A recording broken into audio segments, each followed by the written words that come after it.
দৰে কঠিন, সেই নাৰীসকল লোহাৰ দৰে কঠিন। তেওঁলোকে অভাৱ, অনাটন, কষ্ট স্বীকাৰ কৰিছে, কিন্তু তেওঁলোকে হাৰি যোৱা নাই। অসমৰ এটা সংস্কৃতিক তেওঁলোকে জীয়াই ৰাখিলে, আৰু সেইকাৰণে আমিও হাৰি যোৱা নাই। পুনৰ চিনাকি কৰাই দিয়াৰ এক প্ৰয়াস কৰিছে। এই যি যাত্ৰা, সেই যাত্ৰাত নিশ্চয় আপোনাৰো বহু প্ৰত্যাহ্বান আহিছে, অকণমান যদি কৈ দিয়ে।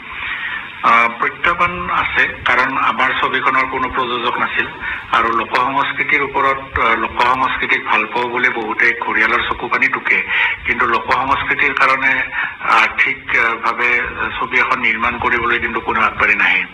আপুনি খুব সুন্দৰ প্ৰশ্ন এটা কৰিছে আচলতে, আৰু সেইখিনি সময়তে আমি ভাবিলো যে যদি আমি কোনো আগবাঢ়ি নাযাওঁ, তেতিয়াহ'লে এই লোক সংস্কৃতিসমূহ কোনে জীয়াই ৰাখিব, বা বিশ্ব দৰবাৰত এই লোক সংস্কৃতিসমূহ কোনেনো জানিব, বা বিশ্ব দৰবাৰত এই লোক সংস্কৃতিক আমি কেনেদৰে প্ৰতিষ্ঠা কৰিব পাৰিম।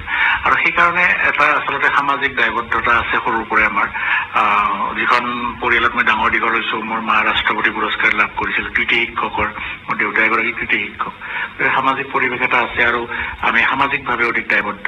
গতিকে ভাবিলোঁ যে টকা পইচাইতো জীৱনত শেষ নহয়, আমি সমাজৰ কাৰণে কি দি যাব পাৰিলোঁ। গতিকে সেই অধ্যাপকৰ চাকৰি কৰি যি দৰমহা পাওঁ, তাৰে এটা অংশৰে পৰিয়াল চলাওঁ, আৰু জীৱনৰ সমস্ত কষ্টপাৰ্জিত টকা আচলতে এই ছবিখনৰ নামত মই ব্যয় কৰিলোঁ। গতিকে এই ছবিখনত ব্যয় কৰি তাৰ পৰা উভতনি কি পাম, সেয়া আমি কেতিয়াও লক্ষ্য কৰা নাই, কিন্তু আমাৰ লক্ষ্য আছিলে যে এই সংস্কৃতিক আমি কেনেদৰে বিশ্ব দৰবাৰত প্ৰতিষ্ঠা কৰিব পাৰিম। আৰু তেনেকে বহু কষ্টৰ মাজত আচলতে আমি ছবিখন কৰিলোঁ, আৰু প্ৰযোজক নোহোৱাকৈ ছবি এখন কৰাটো বহুত ডাঙৰ কথা। আৰু গতিকে মই পৰিচালনাৰ দায়িত্ব লৈছোঁ, আৰু লগে লগে প্ৰযোজনাৰ দায়িত্ব ল'ব লগা হ'ল। তাৰ মাজতো কিন্তু অসমৰ ৰাইজৰ মৰম, বা আমাৰ সংবাদ মাধ্যমৰ মৰম, মোৰ জন্মভূমি বজালী ৰাইজৰ মৰম, আৰু মোৰ উপজাগাঁও ভালুকিবাসীৰ মৰম, সকলোৰে সহযোগত আচলতে এই ছবিখনক আগবঢ়াই নিয়াৰ চেষ্টা কৰিলোঁ। লগতে যি দৰং চিপাঝাৰবাসী তেখেতসকলে যথেষ্ট সহায় কৰিলে, কাৰণ এই ছবিখন মই 1.5 বছৰ ধৰি গৱেষণা কৰিব লগা হৈছিলে, ৰিচাৰ্চ কৰিব লগা হৈছিলে। কাৰণ দেওধনী বস্তু এটা ইমান সহজে ৰূপালী বৰদলৈ অনাটো ইমান সহজ নহয়, আৰু এইখন ডকু ফিচাৰো নহয়, কাৰণ ইয়াত আমি এটা কাহিনী সন্নিৱিষ্ট কৰোঁ, কাহিনীৰ মাজেৰেহে আমি আগবঢ়াই লৈ গৈছোঁ। গতিকে ইয়াত ওজাপালি আৰু দেওধনী শিল্পীসকলৰ জীৱনচৰ্যা, লগতে তাৰ লগত সম্পৃক্ত হৈ থকা পদ্মশ্ৰী দ্ৰোণ ভূঞা ডাঙৰীয়াৰ জীৱনচৰ্যা, এই আটাইবিলাককে সম্পৃক্ত কৰি পেলাই আমি ছবিখন আগবঢ়াই লৈ গ'লোঁ। এই দেওধনীসকলক এটা সময়ত সমাজত অস্পৃশ্যতাৰ চকুৰে চাইছিল, দেওধনীসকলৰ লগত কোনেও ভাত নাখাইছিলে, দেওধনীসকলক অপবাদ দিছিলে, আৰু সেই অপবাদ দিয়া মূল ব্যক্তিসকলে আছিল কিন্তু সমাজৰ বৰমূৰীয়াসকল। যিটো উচ্চ নিচ ধাৰণা বা মানে ধনী দুখীয়াৰ ধাৰণা, সেই ধনিক শ্ৰেণীটোৰ মানুহেই দেওধনীসকলক অপবাদ দিছিল, কাৰণ সেই ধনিক শ্ৰেণীয়ে দেওধনীসকলক তেওঁলোকৰ লালসাৰ স্বীকাৰ কৰিব বিচাৰিছিল, কিন্তু তেওঁলোক হোৱা নাছিল, কাৰণ তেওঁলোক আছিল দেওধনী মানে তেওঁলোকে এটা দেৱী পূজাৰ লগত জড়িত। আৰু যি নাৰীক আমি অসমত বা ভাৰতবৰ্ষত দেৱী ৰূপে পূজা কৰোঁ, সেই নাৰীকে আৰু আমি অত্যাচাৰ কৰোঁ বা নিৰ্যাতন কৰোঁ। গতিকে এই যিসকল দেওধনী শিল্পী আছিল, তেওঁলোক আছিল এটা স্বাধিকাৰ প্ৰতিষ্ঠাৰ সংগ্ৰামৰ এগৰাকী সংগ্ৰামী নাৰী। এই ছবিখনৰ যদি সেই নাৰীসকলৰ মৰ্মবেদনা, সেই নিষ্পেষণৰ মৰ্মবেদনা, আৰু সেই নিষ্পেষণৰ বিৰুদ্ধে এখন প্ৰতিবাদী যুঁজ আমি দেখুৱাবলৈ চেষ্টা কৰিছিলোঁ। আৰু এই কাহিনীটো আজিলৈকে কিন্তু কোনেও শুনা নাই, যি কাহিনী আমি দেখুৱাইছোঁ। যদিও ছবিখনত কোনো ষ্টাৰ এক্টৰ এক্ট্ৰেছ নাই, কিন্তু কাহিনীটোত আমি যিটো দেখুৱাইছোঁ সেয়া কিন্তু এখন কমাৰ্চিয়েল ছবিও সমানে সমানে আমি ফেৰ মাৰিব পাৰিম। সেইকাৰণে মই ভাবোঁ যে প্ৰথম দিনটোত দেখাৰ পিছত আমাৰ মাৰ্ক পাব্লিচিটি হৈ পেলাই দ্বিতীয় দিনৰ পৰা আকৌ মানুহ আহিবলৈ ধৰিব, কিন্তু আমাৰ দায়বদ্ধতা আমি ৰক্ষা কৰি গৈছোঁ। আৰু সেইকাৰণে আমি ছবিখনৰ নাম দিলোঁ আইৰণ গাৰ্লছ, লৌহ কন্যা। তেওঁলোক লোহাৰ দৰে কঠিন, সেই নাৰীসকল লোহাৰ দৰে কঠিন। তেওঁলোকে অভাৱ, অনাটন, কষ্ট স্বীকাৰ কৰিছে, কিন্তু তেওঁলোকে হাৰি যোৱা নাই। অসমৰ এটা সংস্কৃতিক তেওঁলোকে জীয়াই ৰাখিলে, আৰু সেইকাৰণে আমিও হাৰি যোৱা নাই। আমিও এই ছবি এখন বিশ্ব দৰবাৰত প্ৰতিষ্ঠা কৰিলোঁ। মই পৰৱৰ্তী যদি প্ৰশ্ন আপুনি সোধে যে কলৈ কলৈ ছবিখনৰ মহোৎসৱলৈ গ'ল, আচলতে সুধিব বিচাৰিছিলোঁ, কাৰণ আন্তঃৰাষ্ট্ৰীয় পৰ্যায়তো ছবিখনে ইতিমধ্যে সঁহাৰি লাভ কৰিছে, প্ৰদৰ্শিত হৈছে আন্তঃৰাষ্ট্ৰীয় চলচ্চিত্ৰ মহোৎসৱ, লগতে আমাৰ যিখিনি চলচ্চিত্ৰ মহোৎসৱ তাতেও প্ৰদৰ্শিত হৈছে। অকল সেই সম্পৰ্কেও যদি হয়, সেয়াও আছিলে প্ৰত্যাহ্বান, কাৰণ বিশ্ব চলচ্চিত্ৰ মহোৎসৱলৈ প্ৰেৰণ কৰিব লাগিলে নিজাববীয়া প্ৰচেষ্টাৰো পাৰি, আৰু কিউৰেটৰ সকলৰ দ্বাৰা পাৰি। আমাৰ বহুতোৱে কিউৰেটৰৰ সহায় লয়। আমাৰ মুম্বাইত বহুতো আমাৰ কিউৰেটৰৰ কাম কৰি আছে, আমাৰ অসম সন্তানো আছে।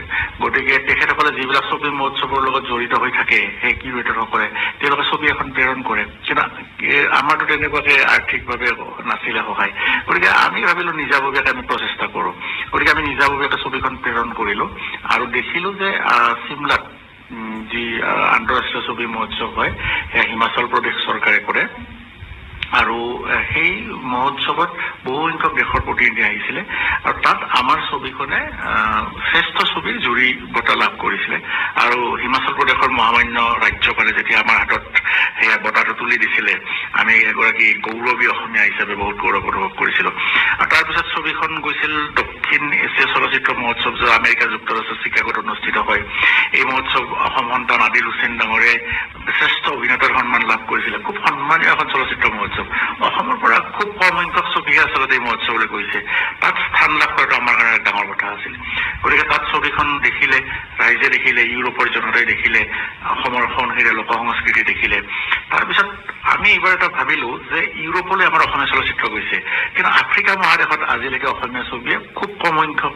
মই গৈছিলে নে নাজানো মই ভাবো যোৱা নাই গতিকে আমি ভাবিলো যে আফ্ৰিকা মহাদেশত আমি প্ৰৱেশ কৰো আফ্ৰিকা মহাদেশৰ হলিউড স্বৰূপ নাইজেৰিয়াৰ যিটো ৰাজধানী আবুজা তাত চলচ্চিত্ৰ মহোৎসৱ পাতে সেই দেশৰ ৰাষ্ট্ৰখনে নাইজেৰিয়া চৰকাৰৰ সাংস্কৃতিক দপ্তৰে ছবি মহোৎসৱ পাতে তাত মই নিজে গলো আমন্ত্ৰণ কৰিলে তেওঁলোকে আমাক ৰাষ্ট্ৰপতি ভৱনলৈ নিয়া হ'ল ভাৰতবৰ্ষৰ উচ্চায়ুক্তৰ ওচৰলৈ লৈ যোৱা হ'ল সাংস্কৃতিক মন্ত্ৰী যিগৰাকী কেন্দ্ৰীয় সাংস্কৃতিক মন্ত্ৰী নিজে আগবাঢ়ি এই ওজাপালি দেওধনীৰ বিষয়ে সুধিলে আৰু তাত দেখিলো যে 40-50খন দেশৰ ৰাষ্ট্ৰদূত প্ৰতিনিধি তাত উপস্থিত আছিলে আৰু তাত মোক ৰিচোৰ্চ পাৰ্চন হিচাপে ওজাপালিৰ ওপৰত বক্তব্য ৰাখিব দিলে এইবিলাক আপোনাৰ সপোনৰ দৰে ঘটি গৈছিল গোটেই ঘটনাবিলাক আৰু শেষৰ দিনাখন আমাক এই দুয়োখন ৰাষ্ট্ৰৰ মাজৰ সাংস্কৃতিক সমন্বয়ৰ কাৰণে আমাক জুমা এম্বেচেডৰ উপাধি এটা প্ৰদান কৰিলে তেখেতসকলে তাৰপিছত দৈনিক জাগৰণ কাকত গোষ্ঠী যিয়ে আমাৰ ভাৰত চৰকাৰৰ NFDC হলত ফেষ্টিভেল এটা পাতে জাগৰণ ফিল্ম ফেষ্টিভেল তাত খুব কম সংখ্যক অসমীয়া একদম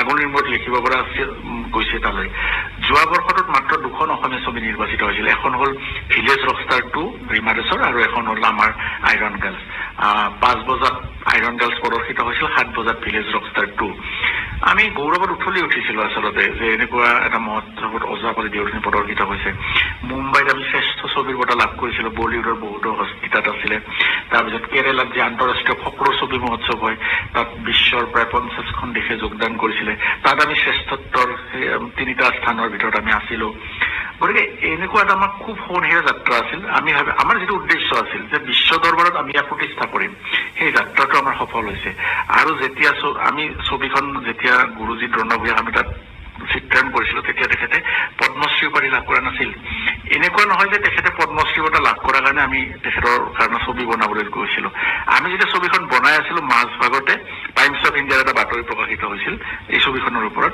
আৰু তাৰ এমাহমান পিছতে তেখেতে পদ্মশ্ৰী বঁটা লাভ কৰিছিল যেতিয়া দ্ৰোণভূঞাদেৱে ৰাষ্ট্ৰপতিৰ হাতৰ পৰা বঁটাটো গ্ৰহণ কৰিব গৈছিল আৰু যেতিয়া ভাৰতবৰ্ষৰ মাননীয় প্ৰধানমন্ত্ৰী শ্ৰী নৰেন্দ্ৰ মোদী ডাঙৰীয়াই উঠি আহি পেলাই তেখেতৰ চৰণ স্পৰ্শ কৰি আশীৰ্বাদ লৈছিল সেই দৃশ্যটো দেখি এগৰাকী অসমীয়া হিচাপে গৌৰৱত উঠলি উঠিছিল এইটো ৰাষ্ট্ৰীয় সংবাদ মাধ্যমতো ভাইৰেল হৈছিল গোটেই বিষয়টো গতিকে এইবিলাকে আচলতে আমি দেখিলো যে আমাৰ আচলতে অসমৰ লোক সংস্কৃতিৰ শিপা কিন্তু বহুত মজবুত আৰু বিশ্ব দৰবাৰত ঘূৰি অহাৰ পিছত 25 জুলাই তাৰিখে মাতৃভূমিৰ ৰাইজৰ সন্মুখত আমি ছবিখন নিবেদন কৰিম